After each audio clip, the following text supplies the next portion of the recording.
There's a lot going on in Medicare right now, and I'm going to bring it all to you right now, including NBC News covered the story that we've been talking about exclusively on this channel. Stay tuned. You're going to want to see what Lester Holt had to say about this. And then there's an impact on a major hospital system that just hit the Medicare Advantage community, and you'll probably want to be aware of this. Covers multiple states. We'll show you what the impact is actually having. 700,000 people have now been granted free health care, and they're not even United States citizens. What's that going to do to the Medicare system? And you, if you're having to pay for your Medicare Part B and maybe a Medicare supplement, maybe a Part D drug plan, other outpatient costs, to know that all these people don't have to pay a stinking dime. Prior authorization has had a major update. Something has been implemented that is going to change it just slightly for 2024. We'll cover what that is. We'll talk to a medical doctor, an oncologist that treats cancer, and hear what she has to say about how prior authorization is impacting her patients. Then a calendar update on what you can do in 2024. It might surprise you. You might think that you're stuck where you are, but we have options. Check this out. Now, with our NBC News investigation into Medicare Advantage, those Medicare-approved plans offered by private companies. Millions use them, but we found they routinely reject claims for necessary care. As Sam Brock reports, it's devastating hospitals in rural America. This was once the geriatric psychiatry unit at Alliance Healthcare in Holly Springs, Mississippi. Now the hallways hollow and beds sitting empty. This operating room only a few years ago was doing 5 or 6 procedures a day. Now, 0. Dr. Kenneth Williams is the CEO. He says the hospital can no longer afford the unit or any inpatient care for that matter. All of this used to service people that really needed help, and now it's just totally empty. It's empty, it's gone, and it died the last few years with Medicare Advantage. Medicare Advantage is a private alternative to traditional Medicare pitched by celebrity spokesmen like Joe Namath. Medicare Advantage plans have added new benefits. 31 million people are on the plans, which are often cheaper than Medicare supplements and promise better benefits and lower premiums. But the CEOs of rural hospital systems in 6 states tell NBC News that Medicare Advantage routinely denies reimbursements for necessary care. 2006, we went from being well in the black to losing $1.7 million. Overnight. Medicare Advantage. Yeah. And all of a sudden, we went from smiling to crying. And nothing changed other than that. One government report found the top Advantage plans denied payment for nearly 1 in 5 claims that met Medicare rules. Your fight is not just to take care of patients anymore. Your fight is becoming more to get paid from the insurance company. And without the resources to push back, rural hospitals like Dr. Williams's are forced to eat the higher costs. How dire is the situation when it comes to rural hospitals? More than 300 hospitals that are at immediate risk of closure, and another 300 that could be at risk of closing in the next 6 to 7 years. When Rose Stone retired, she signed up for a Medicare Advantage plan. Rose, how long have you been coming to Dr. Williams' clinic for? 20 plus years. And did you think if you signed up for Medicare Advantage, you'd be able to continue to do that? At first, I did. She was later surprised to learn the plan didn't cover her visits. Faced with paying out of pocket, she made a difficult choice. I had to stop coming to Williams Clinic.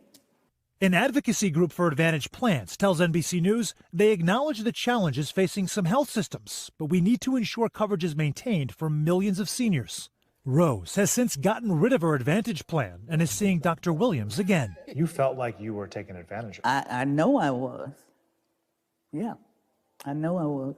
Sam Brock, NBC News, Holly Springs, Mississippi. Thanks for watching. Stay updated about breaking news.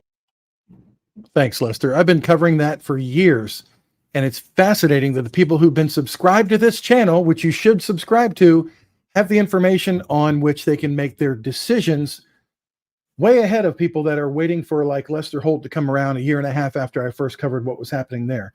So anyway, what's going on in the rest of the world? Hospital systems. We just heard about that. Hospitals are being impacted, and one was just in the news is being impacted again. Let's find out what's going on here. Thousands who have United Healthcare are now out of network with Prisma Health. We're told negotiations failed to result in a new contract. Tonight, they are expressing their frustration over the ongoing talks. Our Ray Urena joins us now with more on this. Ray, what'd you find out? Yeah, well, absolutely, Carol and Nigel. Now, this comes as United Healthcare and Prisma Health continue to point fingers, blaming the other party for the negotiations stalling. But as of the January 1st deadline has passed, some customers are left wondering what to do. New Year, same negotiations between Prisma Health and United Healthcare, and customers now find that their doctors are out of network. So right now we've got some doctor's appointments with Prisma on the books for 2024, and I'm stressing because I'm thinking I have to cancel all of them and find all new providers. The latest proposal, according to United, included more compromises regarding Prisma's rates, after United Healthcare says Prisma asked for more money due to increased costs. All my doctors are Prisma Health. You know, and I just recently had to have 2 hip replacements. 𝗪𝗏𝗃 says she had to switch her insurance due to the negotiations failing. I'm on Social Security disability right now. And, you know, being a senior and being on food stamp, I'm on HUD. I couldn't afford it. It would have really been drastic. A Prisma spokesperson says they have come into agreements with all other insurance carriers with increased costs and, quote, this is just more evidence that Prisma Health is being reasonable, but UHC is not. But Prokis says finding a new doctor isn't that easy. If you're trying to find a new specialist, you could be waiting like 6 months out to see a doctor. You don't have 6 months. Customers pleading with the two companies to put their differences aside and get a deal done. Just please work it out. I realize that everybody needs to make the... Listen to this critical thing that the reporter says. The difference between Medicare Advantage networks and Medicare supplement. Listen very carefully. They're living. Everyone needs to be able to have a reasonable result from this. Just please think of the patients. We're paying you guys. Don't forget us. If it wasn't for us, you wouldn't be in existence. And a Prisma Health spokesperson says the current negotiations between them and United Healthcare do not affect supplemental plans.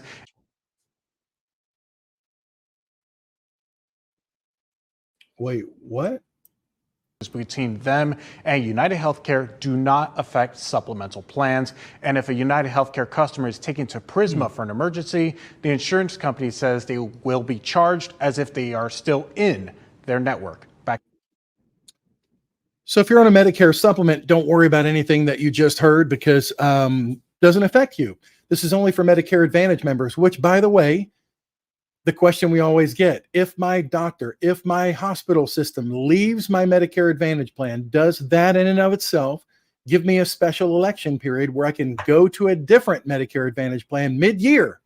No, it does not. See, the health plan can change their contract with a doctor or a hospital anytime they want to. Here's another prime example, and you saw how it's actually impacting people. In more to this story here, it says, as of January 1, United Healthcare has placed Prisma Health as out of network for its health plan members. This is commercial and Medicare Advantage. We are in this situation because United Healthcare refuses to enter a reasonable agreement that reimburses us for the cost increases we have and continue to absorb for their health plan members. This is a statement from Prisma saying this. Prisma Health has been able to come to agreements with all other major insurance companies we have negotiated with during the past year because they recognize the increased cost that Prisma Health has incurred, all except United Healthcare. This is just more evidence that Prisma Health is being reasonable, but UHC is not. UHC references a December 27th proposal that it was submitted in response to Prisma's Pro 26. UHC showed, according to Prisma, no good faith movement in their last proposal and left the economics largely unchanged. In our last communication on December 30th, we reiterated our commitment to an agreement. UHC refused to do so, which resulted in placing them out of network. UHC continues to use very misleading information about the sequences of events and the economics of the proposals that have been submitted. Specifically, UHC continues to reference, quote, near 20% is what they think, or what they're saying that they were asking for in cost increases. This is simply not true. Although it's our policy not to disclose specific details of our negotiations, Prisma Health's requests to UHC have been less than 10% a year over a 2-year time frame. In addition, we have proposed alternative reimbursement mechanisms that would lessen the rate impact on employers. UHC has ignored those proposals. In addition, Prisma Health has requested Medicare Advantage rates consistent with market competitive reimbursements. Medicare Advantage is once again the problem. UHC remains unwilling to sacrifice their own profit margin and provide appropriate payment rates for services we provide our patients covered by UHC. Patients with UHC Medicare Advantage insurance who want to continue their relationship, that they trust options by switching to a plan that includes Prisma Health. That's what you can do as in-network during the annual open enrollment period, which we've covered on this channel. I sure hope you've subscribed by now to get all these updates, because if you didn't, you've been missing out on a whole heck of a lot. The open enrollment period, as they call it, is where you can, if you're on a Medicare Advantage plan, change to a different Medicare Advantage plan from January 1 through March 31. We'll go over that again at the end of this video.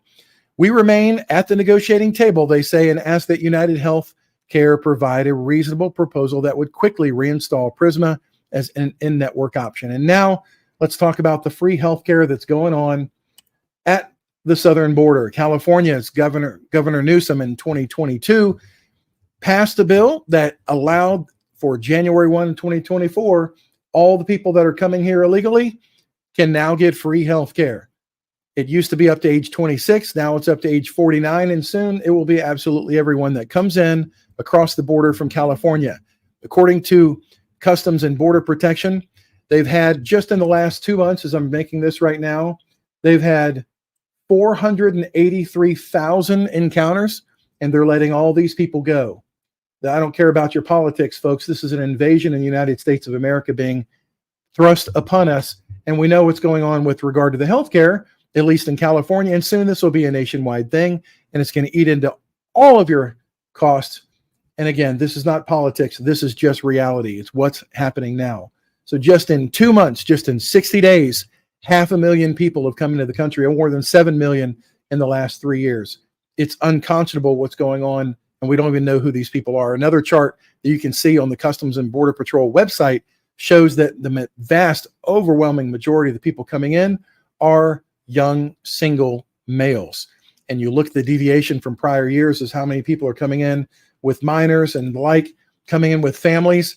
It's not that way anymore. And it used to be people coming from the South American countries. It's not that way anymore. It's people coming from Russia, military-age males, and coming from China, military-age males. You've got to wonder what the heck is going on with that. If you're an American and you just care at all about what's going on with your country, now we have healthcare waiting for them on the other side. It's just going to bring more people in. Obviously, that's just common freaking sense. We have more to go over what's going on with prior authorization, some good and some bad, and hear from the doctor who's talking about how it affects her patients that she's treating that are on Medicare right now. Again, that's just a function of Medicare Advantage. So if you're not on Medicare Advantage, you may be able to prevent somebody that you know of going on to it if they do, in fact, have a choice. Please like this video with a thumbs up. It helps the algorithm so it can actually help more people to become aware, educated as to what their options are on Medicare. And if you haven't by now, my gosh, you have to subscribe, because things in Medicare, they're changing all the time. Now, a new prior authorization rule takes effect January 1, 2024. What is that rule? Well, I'm glad you asked. Let's look at it real close. CMS wants you to know, that's the Center for Medicare and Medicaid Services, that things are changing. But are they really? Let's look down here. What's changing? Oh, let's zero in on it. This new law, it's a rule actually with CMS, requires coordinated care plans, wonder what that is, it's called Medicare Advantage, to provide a minimum 90-day transition period when a beneficiary undergoing treatment switches to a new MA Medicare Advantage plan. During this period of transition, no new plan can require prior authorization for the active course of treatment. So this is good. How would somebody go from one Medicare Advantage plan to another? Glad you asked. You can do that during the annual election period, October 15th through December 7th. You can also do that during a different time period, which is this period, January 1 through March 31. We can change plans. And what would restrict a lot of people from doing so is they're saying that I'm already under treatment with my current plan, already waited and fought and appealed and got my prior authorization. So therefore I don't want to change. Now you can rest assured you can change without having to get that prior authorization again. What else is new? The new rule says to ensure prior authorization is used appropriately. This is hilarious. CMS is requiring all Medicare Advantage plans to establish utilization management committees. Oh, they're going to have their own internal committee, not an external committee that supervises and looks in. Like when we were in law enforcement, we had the outside community review along with internal affairs, along with the State Department of Law Enforcement, shootings and things like that, use of force. We'd have the community involvement from the outside looking in. Oh, no, no, no. This is the Medicare Advantage plan will establish their own utilization management committee to review their own internal policies annually and ensure consistency with traditional Medicare, national and local coverage decisions and guidelines. We've seen in many videos before, hope you've subscribed, that the Office of Inspector General at HHS, Health and Human Services, has found that they do not go along with Medicare coverage determinations. They just make it up as they go along. And lastly, the rule requires that approval of a prior authorization request for a course of treatment must be valid as long as medically reasonable and necessary. What they were doing before, if you haven't seen the Senate hearings we've had on this channel, my gosh, you should watch that, is they would require prior authorization, they'd deny something, something would then get appealed, and then on appeal would get overturned, then boom, they require prior authorization and issue another denial 2 to 3 days later. Watch the experts in that video. Blow you away. So anyway, that's what they're doing. It's not much different at all. This is a study done, a survey sent out to providers, doctors, on managed care plans that treat Medicare Advantage people, and asked them, what kind of effect has prior authorization had on your people that you are treating? Well, it's only no big deal, but it's only 89% of the doctors said that this has impacted their patients in a negative way. Only 89%. No big deal. And the care delays associated with prior authorization, let's look at this. For those patients whose treatment requires prior authorization, Medicare Advantage, how often does this process delay access to necessary care? How often? Wow. 94% of the time, care is delayed because of prior authorization. Prior authorization. Well, what does that mean? Who have had to come into the hospital. Ultimately, it ended up being more expensive for their insurance because they weren't able to get the appropriate and adequate care due to some restrictive utilization processes from prior authorization. So absolutely, it's something that I've seen my patients suffer. And unfortunately, I've seen patients die from prior authorization. I'll just put it like that. I'll be so bold. What do you tell us more about that? What does that mean? So when you think about the best care that we can provide, and I have the benefit of being at a world-leading cancer center, we have every amazing technology that the last 100 years of medicine has led up to us being able to provide the precision medicine that we provide for our patients.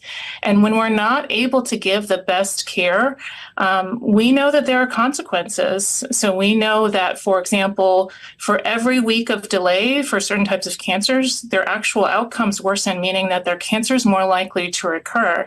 And I've seen cancer growing on patients and wanting to start radiation so quickly to try to, stop the cancer growth, and having to wait tick-tock, for that insurance approvals. And so it's a real burden for our patients and our providers. It's leading to moral distress in the healthcare workforce. And again, it's leading to worse outcomes for our patients. So it's actually impacting people, especially when they have something that's getting worse. It's getting worse. It's getting worse, like cancer. And they say, let's just wait a minute. Well, what happens if you just wait a minute? You wait a couple of weeks. What could possibly go wrong, right? Oh, actually, let me show you. Make this large so you can see. Abandoned treatment associated with prior authorization. How often do issues related to the prior authorization process in Medicare Advantage lead to a patient abandoning their recommended course of treatment? Remember, their doctor has recommended that they have aggressive treatment. But the health plan, Medicare Advantage, has said, well, let's think about it. Let's review it. And the video yesterday you saw where pediatricians are telling oncologists that you can't do a surgery. You have an internal medicine person just talking to an oncologist that does radiation-specific proton therapy that we were talking about yesterday and has no idea what they're talking about. But anyway, in this case, it's only 80% of doctors report that prior authorization can at least sometimes lead to the treatment being abandoned. This is one of the biggest parts, I believe, that was in the Office of Inspector General's report, saying that if they delay and deny care enough, then eventually they hope that the patient will just go away quietly. Just go away and die, because your health insurance that you chose because you got it on a free deal, you got it when it said it's going to be free, and we'll give you that free tube of toothpaste, and we'll give you 2 free cleanings a year, because we're going to give you free dental that Medicare doesn't have, you know. And the best part is it's all free, not going to cost you a dime. How does that really work? How's that working out for you? 33% of physicians report that prior authorization has led to a serious adverse event for patients in their care. It's only a third of doctors that work in Medicare Advantage that have to rely on Medicare Advantage to say, okay, yeah, you can finally have this treatment. I'm sorry you've been agonizing in pain. 25% of physicians report that prior authorization has led to a patient's hospitalization. Is that cheaper for you for the health plan? It's only a quarter. 19% of physicians report that prior authorization has led to a life-threatening event or required intervention to prevent permanent impairment or damage. This ain't some little thing that only happens every once in a while, my insurance agent ignorant friends who only sell Medicare Advantage and push it all the time, saying it's the same thing as original Medicare. 9% of physicians report that prior authorization has led to a patient's disability or permanent bodily damage or a congenital abnormality or birth defect or death when they're having patients that are going through managed care and waiting for permission. Remember, there are 2 different ways you can go with Medicare, and it's important that you're constantly reminded of this. You can have original Medicare, which is what you bought and paid for your entire life. This is what's been deducted out of every paycheck your whole entire working life. It's original Medicare. But yet most people will do this. They'll say, yeah, I get original Medicare, but I have to have something to go with it. And all the agents and Joe Namath, they're only telling me about one thing, Medicare Advantage. Well, if you open up your dadgum Medicare and You guidebook, looks like this. Everybody on Medicare got one in 2024. And if you don't have one, you can go to medicare.gov and read it. It's the Bible as it pertains to Medicare. Look at your Medicare and You guidebook and you'll come across this page, which says that on one of these plans, you can go to any doctor in the United States or hospital that takes original Medicare, anywhere in the United States. It's in your own book. Don't trust this insurance agent who's telling you the truth for the last 27 years. Or you can go to Medicare Advantage, which in many cases, you'll need to use doctors and providers who are in the plan's network and service area, which the network can change for the lowest cost. Some plans won't cover services for providers outside the network. They won't cover it at all. And you don't have original Medicare to fall back on. No. For the contract year of January to December, if you joined a Medicare Advantage plan, you are stuck with that plan. However, as we'll talk about in just a moment, there's another period from January 1 to March 31. You can make a change or go back to original Medicare. Remember, on original Medicare, there is no prior authorization, except in very limited cases with durable medical equipment because of the propensity of fraud. But if you need to have a surgery done, you don't have prior authorization. You need to have a test done and your doctor says it's necessary. You don't need to have prior authorization. Meanwhile, on Medicare Advantage HMO plans, you better get prior authorization for almost everything. Look in your summary of benefits for those things that require prior authorization. And what you'll end up finding out is it's pretty much anything that's going to cost them money. That's why they need prior authorization. Yes, I'll give you in the comments, you're going to say, this is great, Chris, but people can't afford original Medicare with a Medicare supplemental plan. You'd be surprised when it comes down to what's life and death. You'd be surprised at what you can afford when it comes down to what's going to happen. Am I going to get treatment or am I going to tell me to just go ahead and go home and die? or you can just approve it or pay for it yourself out of your own pocket. And when you do pay for it by itself out of your own pocket, by the way, that does not go toward your magical max out of pocket. It doesn't go toward it at all, because if they deny it, they're not going to give you credit for you paying for it 100% out of your pocket. And it's not paying for it at 20% level like you would if you had original Medicare without a supplement. What's a supplement? We'll go into that. Call us. We can absolutely help you with that. No, you don't pay 20%. You pay 100% of the cost. And you don't even pay the Medicare rate, which is negotiated. You pay 100% of the retail cost if you have a treatment outside the scope of what the Medicare Advantage plan says you're allowed to have. There's something you can do about it. There's a bill pending. See the video description for links. I covered it at length yesterday, but it's pending, and you can get behind this. And the video from yesterday talks about, as linked in the description, how you can get with your congressperson and talk about this bill, and they should really at least take this step. Different periods of the year, it's important to cover them all in context. October 15th through December 7th of every year, you can get onto a Medicare Advantage plan. Whatever you do then, what you decide will take effect on January 1st of the next year. The other thing you can do is change, drop, or add a Part D drug plan. You can do all that October 15th through December 7th of the year. The other thing you can do is, once your coverage does start in January, if you're on Medicare Advantage plan, from January 1 to March 31, if you're on Medicare Advantage, you can change to a different Medicare Advantage plan or switch back to original Medicare. Don't do this without professional guidance.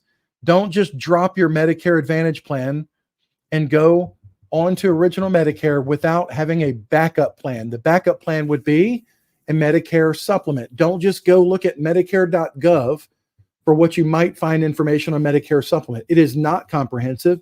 And in my research, it's not 100% accurate, because they don't have current rates from all the insurance carriers or even all the available plans on the Medicare supplement side. You see, Medicare in Washington is good at one thing: keeping up with and trying to encourage you to go off of original Medicare and get onto a Medicare Advantage plan. Advantage and supplements are completely different things. A supplement allows you to go on original Medicare and go anywhere you want to go, and a supplement picks up that other 20%, because original Medicare is only good for 80%. So original Medicare will reduce the bill because they've got contract rates with doctors that accept Medicare, and then the supplement will kick in the other 20% so that you're not susceptible to it. But if you're trying to get a Medicare supplement by getting off of a Medicare Advantage plan, except in very rare cases, you have to go through medical underwriting. What does that mean? It means we ask you some questions, and if you say no to all the questions, then you're going to get approved. They'll also look at the drugs you're using. If you're using a drug for congestive heart failure or using a drug for Alzheimer's, you're not going to get approved. And we can tell you what those options then are. The benefit of having somebody who's an independent agent, somebody who can share with you what both pathways are in full disclosure, tell you about Medicare supplement, tell you about Medicare Advantage, make a recommendation based on professionalism that will tell you, based on what you told me, this might be the best path for you, based on your budget, how often you go to the doctor, what kind of doctors you see, if you travel or not, if you stay into a limited small network, you never leave home. All those things are factors that someone professional would listen to you and then make a recommendation. And that's really what you should go based on. I'm not sure who you've been using for all your healthcare decisions up to this point, but you should consider using a professional, because guess how much we cost? Zero. Does not cost you a thing. How do you get paid then, Chris? I'm glad you asked that question. If you go to a website called howdoyougetpaid.com. Yep, that's one of my 300 websites. How do you get paid? How do you get paid.com. It'll explain it to you, how insurance agents get paid. Doesn't cost you a thing to use our service. Make sure, though, you've subscribed to this channel, even if you don't use us for your service. If you want to look at Medicare Advantage plans to see what's available in your area, you can do so on a CMS-approved website called MedicareAdvantageNearMe.com. That's direct to consumer, which means you can do it yourself and you don't need anybody to get involved. Disclaimer, it does not have all the plans in the country. It only has the plans that we've vetted and decided to contract with. That's my site. If you want to find out what's going on with underwriting, how does that work if you want to get onto a supplement plan and you're not brand new to Medicare? If you have to go through underwriting, how does it work? Go to our main page. Here's a simple way to find it. Go on our main page and why won't my mouse work? Go on the page and then click on the button for Medicare Help. It'll guide you down through what you need to know, and you can watch a video about it. If you're looking into cancer insurance, we just heard from the oncologist talking about Medicare Advantage and how they delay. Well, wouldn't it be nice if you got a diagnosis of cancer that your insurance agent was able to present you with a check for $50,000 and say, go get it done anyway. Go hire somebody to come in and sit with you while you're going through chemo. It's miserable to have it without someone going through it with you, going to the pharmacy to pick up your drugs, sitting with you, helping to change your sheets, changing your linen, changing all the things that you need to help you with bathing in the house. Is a Medicare Advantage plan going to do that for you? Not necessarily, no. So to have cash on hand, especially if you have a Medicare Advantage plan, so you can't be told no, so you can travel out of the area, you can go to places like MD Anderson, Sloan Kettering, the best places in the country, because money gives choices. And that's what cancer plans are about. Especially if you have a zero premium Medicare Advantage plan, you should strongly, highly consider, I know many agents won't let you get a Medicare Advantage plan if you don't have a cancer plan to go along with it, because they know the gaping holes that are in Medicare Advantage when it comes to cancer treatment and the cost. Then if you're on Medicare due to disability under the age of 65, that's a very unique situation that I answer what your options are on MedicareOnDisability.com. I'm Chris Westphal. Thank you for watching today. If we can help you, you can go back in this video and watch it again. You can even slow it down on YouTube so I don't ramble on. I have had 3 cups of coffee today. But we're here to help you, and our service does not cost you a dime. All we want to do is make sure that you're on the best plan by having a passionate professional on this end looking out for our clients. That's what we do. God bless you. Thank you for watching, and we'll see you next time when there's news about Medicare. Make sure you're subscribed.